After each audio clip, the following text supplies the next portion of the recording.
Hello बच्चों, मेरा नाम लकी गोस्वामी है। हम बेसिक से 11वीं कॉमर्स में लेखांकन सीखने वाले हैं। तो मैं वो छोटी छोटी चीजें आपको बताऊंगा कि लेखांकन करने के समय हमें क्या क्या ध्यान में रखना होता है। तो शुरू करते हैं। पहला नंबर क्वेश्चन हम बनाएंगे। पहला नंबर क्वेश्चन, हिमांशु की पुस्तक में आपको नकल बही बनाना है। नकल बही का ये प्रारूप है: दिनांक, विवरण, खाता पृष्ठ, विकलन राशि और समाकलन राशि। ये नकल बही का फॉर्मेट है। इस फॉर्मेट में व्यापारी अपने व्यापार में होने वाले जितने भी सौदे होते हैं उसको सबसे पहले इसमें लिखता है। तो इस बही को, इस पुस्तक को प्रारंभिक पुस्तक भी कहा जाता है, प्रारंभिक लेखों की बही भी कहा जाता है। तो ये हमको तैयार करना है।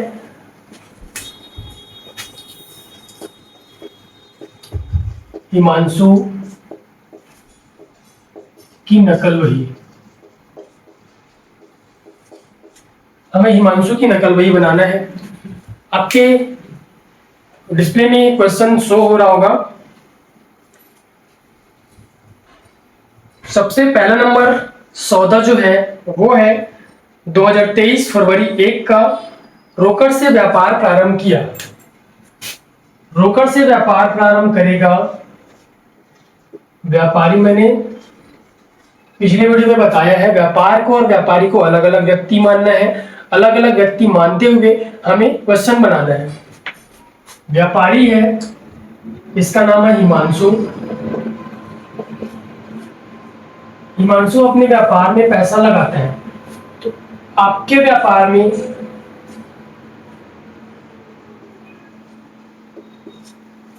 जब हिमांशु अपने व्यापार में पैसा लगाता है, पैसा को यहां पे बोला जाता है रोकड़। रोकड़, रोकड़ खाता जो है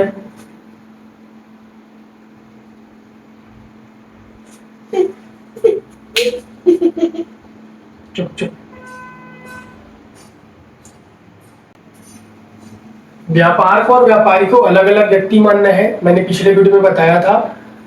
व्यापार में अगर हिमांशु पैसा लगाता है, रोकड़ लगाता है, तो आपको सबसे पहले तो दो खाते पहचानने होंगे, क्योंकि यहाँ पे डबल एंट्री सिस्टम या दोहरा लेखा प्रणाली लागू होता है। वो ये बोलता है, दोहरा लेखा प्रणाली, प्रत्येक सौदे से, जैसे सौदा होता है व्यापार के वित्तीय स्थिति में परिवर्तन करने वाली कोई भी मदें, जैसे हम किसी से सामान खरीदते हैं, सामान बेचते हैं, किसी को भुगतान करते हैं, किसी से भुगतान प्राप्त करते हैं, तो वो सारी चीजें जो है व्यापार की स्थिति को परिवर्तन करता है, जिसे हम लेखांकन, लेन देन या व्यवहार या सौदा कहते हैं। रोकड़ से हम व्यापार प्रारंभ किया। हम मान के चलते हैं कि हम हिमांशु है। हिमांशु व्यापार में अपना पैसा लगा रहा है, तो उसके व्यापार में एक खाता हो सकता है आपका रोकड़ खाता। प्रत्येक सौदे से आपके दो खाते प्रभावित होते हैं, दो खाते निकलते हैं, जिसको डबल एंट्री सिस्टम या दोहरा लेखा प्रणाली हम कहते हैं। तो ये आपका सौदा है। इस सौदे से आपको कम से कम दो खाते पहचानने हैं। एक खाता है रोकड़ खाता, व्यापार में पैसा लगाएगा तो एक खाता होता है रोकड़ खाता। दूसरा, ये व्यक्ति है हिमांशु। हिमांशु लगा रहा है, मतलब हिमांशु अपने व्यापार में पैसा दे रहा है। देने वाला व्यक्ति समाकलन होता है, ऐसे मैंने व्यक्तिगत खाते के नियम में बताया है। तो दूसरा खाता होगा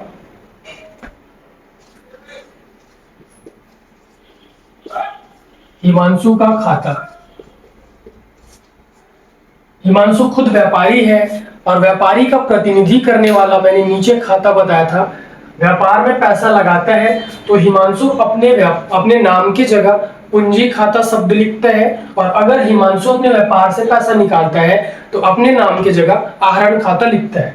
तो यहाँ पे रोकड़ से व्यापार प्रारंभ किया जा रहा है, हिमांशु अपने व्यापार में पैसा लगा रहा है, तो अपने नाम की जगह उसका प्रतिनिधि करने वाला खाता होता है पूंजी खाता। हिमांशु का खाता नहीं आएगा, हिमांशु के खाते की जगह पूंजी खाता शब्द हम लिखेंगे। पूंजी खाता जो है व्यापारी का प्रतिनिधि करता है।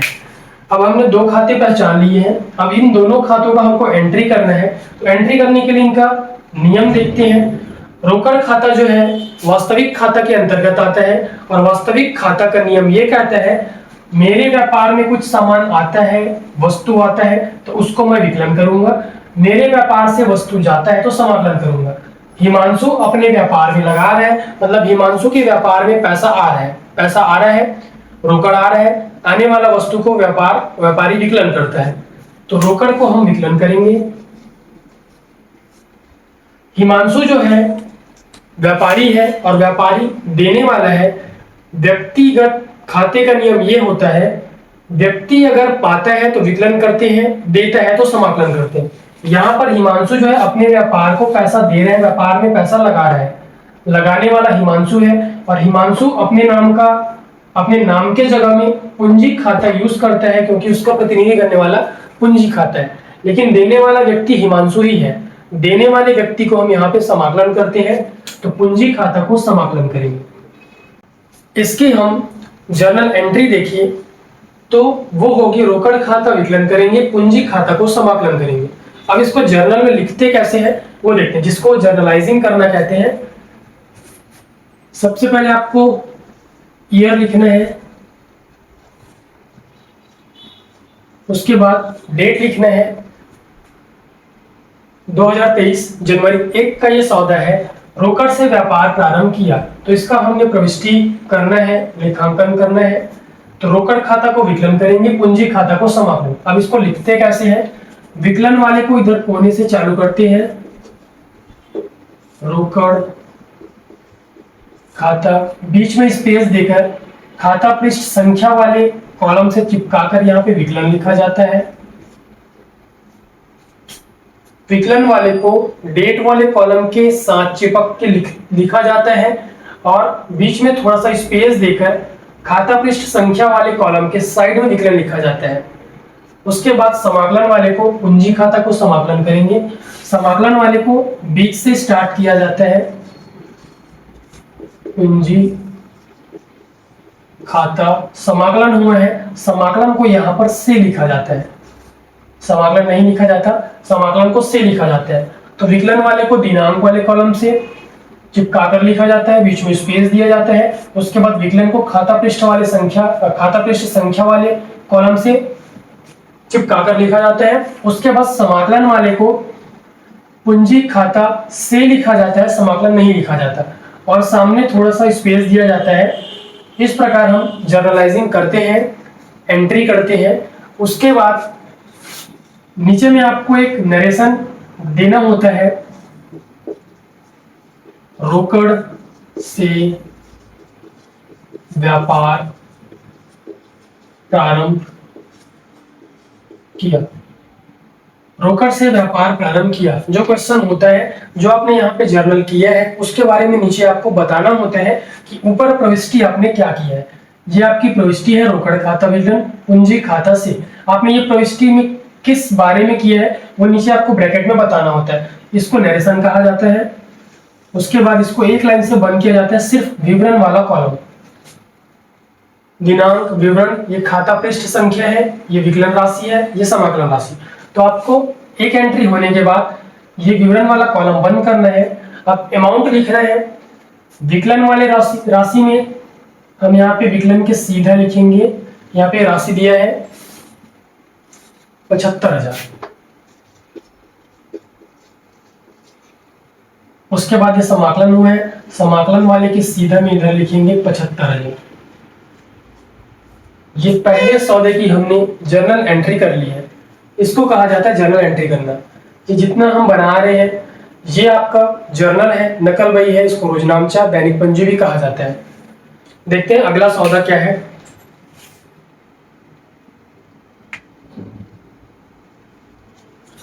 अगला सौदा है नगद माल खरीदा। नियम वही है, डबल एंट्री सिस्टम। प्रत्येक सौदे से आपके दो खाते निकलते हैं, दोनों ही खातों का आप यहाँ पे एंट्री करोगे, उसको विकलन करना है, समाकलन करना है। हम देखते हैं क्या क्या खाते आते हैं। नगद माल खरीदा, हम माल खरीदेंगे तो हमारे लिए वो खर्च होता है जिसको हम बोलते हैं क्रय खाता। माल खरीदना को हम यहाँ पे क्रय बोलते हैं कॉमर्स के लैंग्वेज में। उसके बाद नगद में खरीदेंगे तो दूसरा खाता आपका होगा रोकड़ खाता।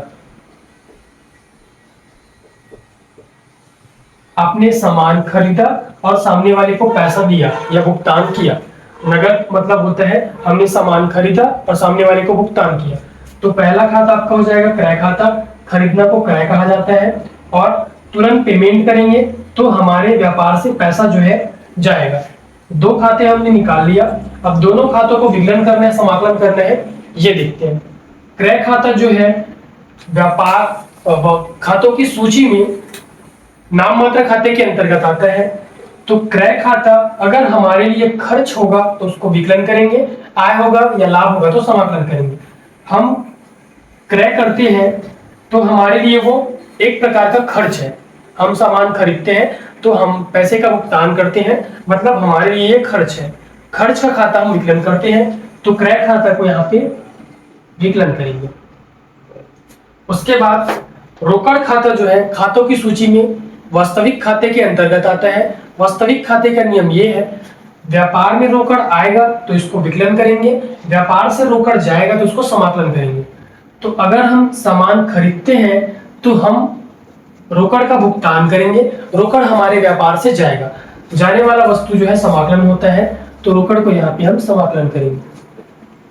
तो इसकी प्रविष्टि होगी क्रय खाता विकलन, रोकड़ खाता समाकलन। अब इसको जर्नल में लिखते हैं। डेट इसका है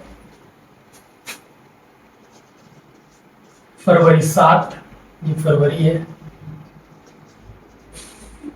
फरवरी 7। क्रय खाता विकलन, रोकड़ खाता समाकलन, इसकी एंट्री करेंगे। क्रय खाता विकलन, रोकड़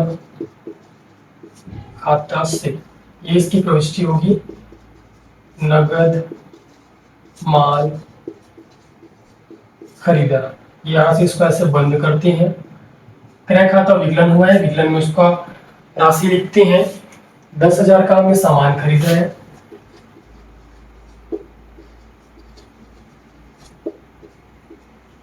जी हमने इसका जर्नल कर लिया, क्रय खाता विकलन रोकड़ खाता से। अगला सौदा है स्वाति का उधार माल बेचा।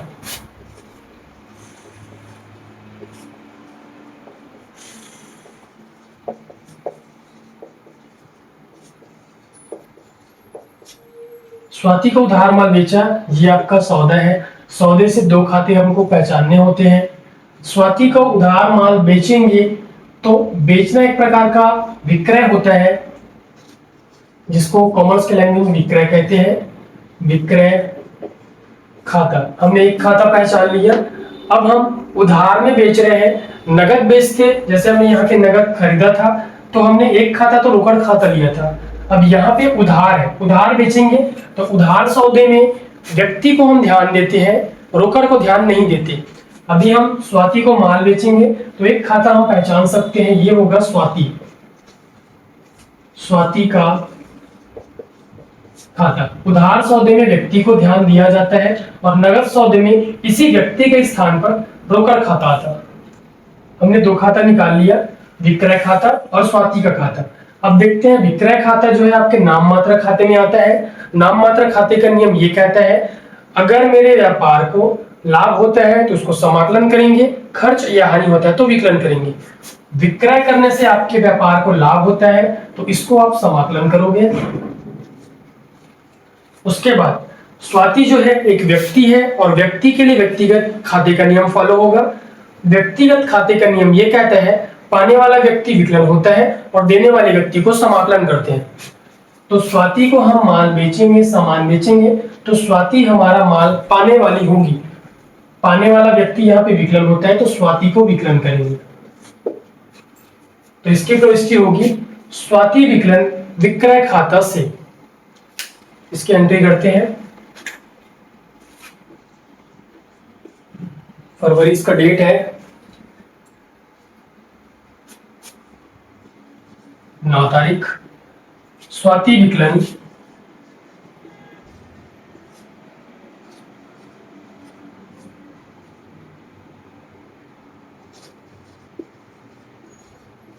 विक्रय खाता से स्वाति को माल बेचा, ये हो गया थर्ड नंबर सौदे की एंट्री। इसका अमाउंट दिया है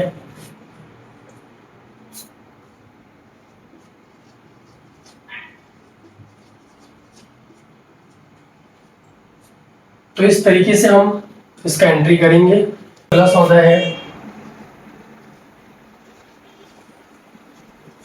फर्नीचर नगद खरीदा। यहाँ पे फर्नीचर नगद खरीदा है। फर्नीचर और माल दोनों में फर्क होता है। अगर यहाँ पे होता माल नगद खरीदा तो हम वहां पे लिखते क्रय खाता विकलन या समाकलन जो भी करना होता। तो यहाँ पे फर्नीचर है, फर्नीचर व्यापार की संपत्ति होती है। अगर व्यापार की संपत्ति है तो संपत्ति को संपत्ति के नाम से लिखते हैं। अगर यहाँ पे माल होता तब क्रय खाता लिखते हैं। फर्नीचर है तो पहला खाता आपका हो जाएगा फर्नीचर खाता। दूसरा खाता है नगद खरीदे हैं तो दूसरा रोकड़ आएगा। अगर उधार होता तो व्यक्ति का नाम आता। यहाँ पे नगद है तो दूसरा खाता हो जाएगा रोकड़ खाता। फर्नीचर खाता खातों की सूची में वास्तविक खाते के अंतर्गत आता है और वास्तविक खाते का नियम ये है, व्यापार में आने वाली वस्तु विकलन होता है, व्यापार से जाने वाला वस्तु समाकलन। फर्नीचर खरीदते हैं तो हमारे व्यापार में फर्नीचर आएगा, आने वाला वस्तु विकलन, तो इसको फर्नीचर को विकलन करेंगे। उसके बाद रोकड़ भी वास्तविक खाता के अंतर्गत आता है। वास्तविक खाते का नियम यह है, व्यापार में आने वाला वस्तु विकलन और जाने वाला वस्तु समाकलन। तो रोकड़ हमारे व्यापार से जाएगा और फर्नीचर आएगा, जाएगा तो रोकड़ को समाकलन करेंगे यहाँ पे। तो इसकी प्रविष्टि हो जाएगी फर्नीचर खाता विकलन रोकड़ खाता से। इसका डेट इसका 12 है, फरवरी 12।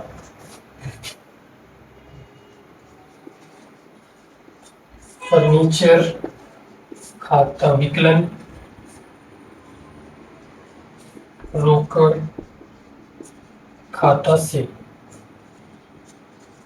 फर्नीचर नगद खरीदा। फर्नीचर नगद खरीदा, इसका अमाउंट है 3000 का हमने फर्नीचर खरीदा है। उसके बाद अगला सौदा देखते हैं। अगला सौदा है स्वाति से नगद पाया। स्वाति को हमने यहाँ पे सामान बेचा था, स्वाति को विक्रय किया था 5000 का और अभी भुगतान में है स्वाति से नगद पाया। स्वाति से नगद पाया ये सौदा है।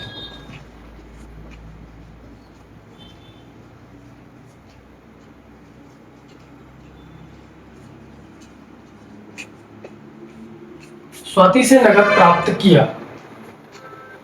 अगर प्रश्न में दिया रहता है, सौदे में दिया रहता है स्वाति से पूर्ण भुगतान में प्राप्त किया,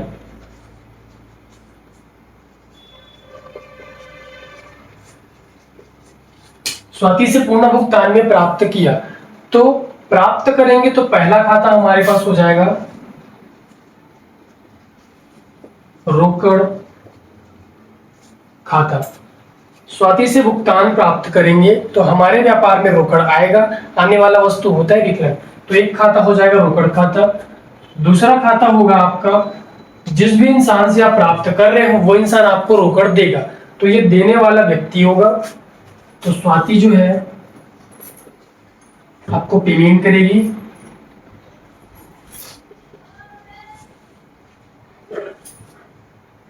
स्वाति खाता नहीं होता, स्वाति का खाता होता। नाम के आगे कभी खाता शब्द नहीं लिखा जाता और लिखना है तो स्वाति का खाता लिखते हैं। दो खाते हमने पहचान लिए और ऊपर हमने इसको सामान विक्रय किया था 5000 का और हमें प्राप्त हो रहा है 4000। हमने 5000 का इसको सेल किया था, हमें 4000 मिल रहे हैं, तो हम 1000 रुपया हमें पूरा पूरा प्राप्त नहीं हो रहा है। और पूर्ण भुगतान अगर लिखा है तो पूर्ण भुगतान में बाकी जो डिफरेंस की राशि होती है, जैसे यहाँ पे 1000 और प्राप्त होना था, ये डिफरेंस की राशि आपकी बट्टा कहलाती है। बट्टा का मतलब होता है छूट। जैसे हम कोई भी सामान खरीदते हैं तो व्यापारी हमें कुछ छूट देता है, तो ये 1000 जो है छूट कहलाएगा। यहाँ पे पूर्ण भुगतान लिखा रहेगा तब ये छूट होगा, और पूर्ण भुगतान नहीं लिखा रहता तो सिर्फ रोकड़ खाता विकलन बट्टा खाता समापन ऐसा होता है, और रोकड़ खाता विकलन स्वाती खाता समापन ऐसा होता है। अगर पूर्ण भुगतान लिखा है तो यहाँ पे जो डिफरेंस की राशि है उसको बट्टा माना जाता है। तो तीसरा खाता एक हो जाएगा बट्टा खाता। एक सौदे से कम 2 खाते प्रभावित होते हैं, 2 खाते निकलते ही हैं। इस सौदे में तीसरा खाता एक नया आया है, बट्टा खाता। बट्टा को देखते हैं। रोकड़ आपका वास्तविक खाते के अंतर्गत आता है। वास्तविक खाते का नियम यह है, व्यापार में आने वाली वस्तु विकलन, जाने वाली समाकलन। स्वाति से नगद प्राप्त किया, हम प्राप्त करेंगे, हमारे व्यापार में पैसा आएगा, रोकड़ आएगा तो इसको विकलन करेंगे। स्वाति व्यक्ति है, व्यक्ति के लिए व्यक्तिगत खाते का नियम फॉलो होगा। स्वाति अगर पाएगी तो विकलन करेंगे, देगी तो समाकलन करेंगे। स्वाति यहाँ पे भुगतान करने वाली है, स्वाति भुगतान करेगी तो स्वाति भुगतान करती है तो देने वाला व्यक्ति समाकलन होता है, इसको समाकलन करेंगे। बट्टा जो है एक प्रकार का आपको लाभ हो सकता है या फिर खर्च हो सकता है। अगर बट्टा आपको मिलता है तो आपके लिए लाभ है, अगर आप बट्टा देते हो सामने वाले कस्टमर को तो वो आपके लिए खर्च होता है। हम 5000 का सामान बेचे थे, हमें 4000 पैसा प्राप्त हुआ, तो हमें कम पैसा प्राप्त हो रहा है। कम पैसा प्राप्त हो रहा है मतलब हमें कुछ पैसे की हानि हो रही है, यह हमारे लिए एक प्रकार का ये खर्च है। खर्च का खाता हम यहाँ पे विकलन करते हैं। खर्च और हानि का खाता विकलन होता है, आय और लाभ का खाता समाकलन होता है। बट्टा जो है नाम मात्र खाते के अंतर्गत आता है। नाम मात्र खाते का नियम ये है, खर्च और हानि का खाता विकलन, आय और लाभ का खाता समाकलन। तो बट्टा जो है एक प्रकार का अभी हमारे लिए खर्च है, क्योंकि हमको मिलना था 5000, मिला सिर्फ 4000। जो डिफरेंस की राशि वो बट्टा होती है, इतना पैसा हमें नहीं मिला है, तो ये आपका बट्टा होगा। बट्टा को भी आप विकलन करोगे तो उसकी एंट्री करेंगे हम यहाँ पे। इसका डेट है 18।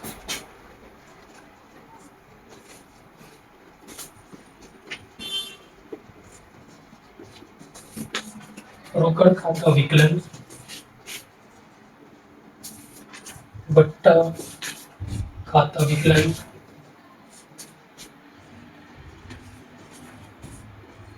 स्वाति से पूर्ण भुगतान में प्राप्त हुए। चीज का जनरल एंट्री होगा, रोकड़ खाता विकलन बट्टा खाता विकलन स्वाति से।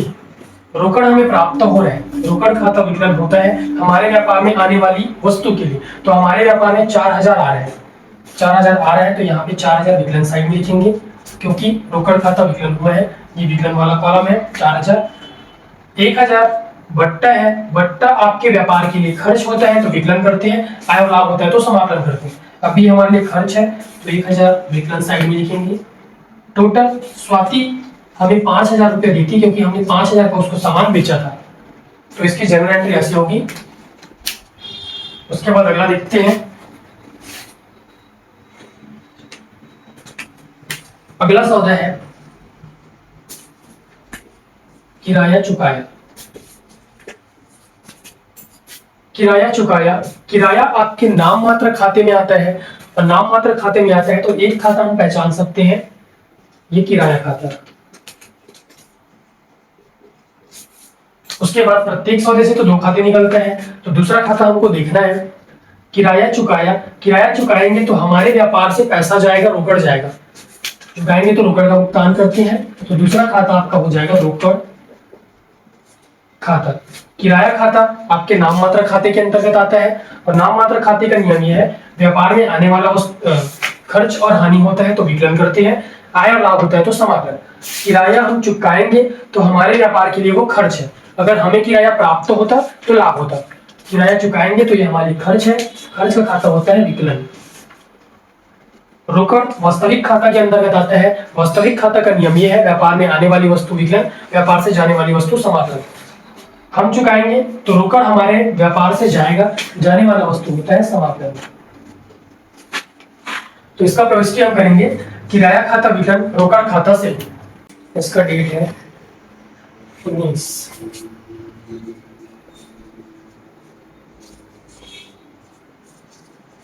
किराया खाता विकलन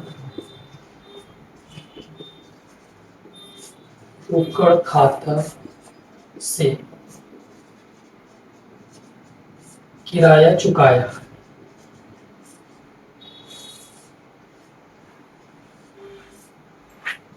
किराया हमने चुकाया 1,000 रुपया।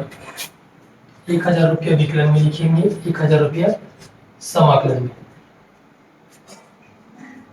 उसके बाद आपका अगला लास्ट सौदा है वेतन का भुगतान किया। जैसे हमने किराया चुकाया वैसा सेम टू सेम वेतन का भी होगा। यहाँ पे वेतन चुकाया है, किराया चुकाया तो किराया खाता विकलन हुआ, रोकड़ खाता से हुआ। वैसा सेम टू सेम वेतन खाता विकलन रोकड़ खाता से होगा। उसकी प्रविष्टि इसको हम यहाँ पे लिख लेते हैं।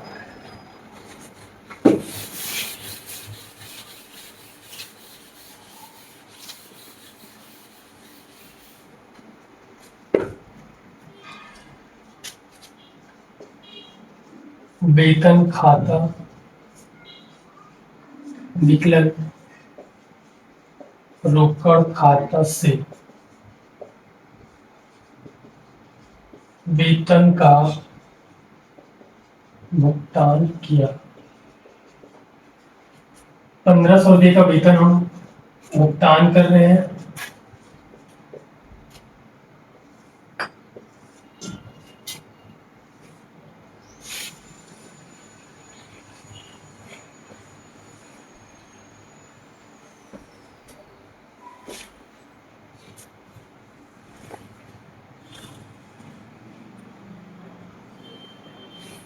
अब इसका योग करना होता है। योग करेंगे, विकलन वाले कॉलम का विकलन साइड में लिखेंगे टोटल करके, समाकलन वाले कॉलम का समाकलन साइड में लिखेंगे टोटल करके। तो ये हो जाएगा 75, 85, 90, 95, 95 और 3 98 और 1 99,000, 99,000 और 1,05,100। इधर भी आएगा 1,05,100। तो इस तरीके से बनेगा आपका ये जर्नल, नकल बही, रोजनामचा या दैनिक पंजी इसको कहा जाता है। इसके बहुत सारे नाम हैं। इंग्लिश में इसको जर्नल कहा जाता है, इंग्लिश में सिर्फ एक ही नाम होता है। तो हिमांशु की नकल बही हमने पहला क्वेश्चन बनाया, इस तरीके से बनेगा ये।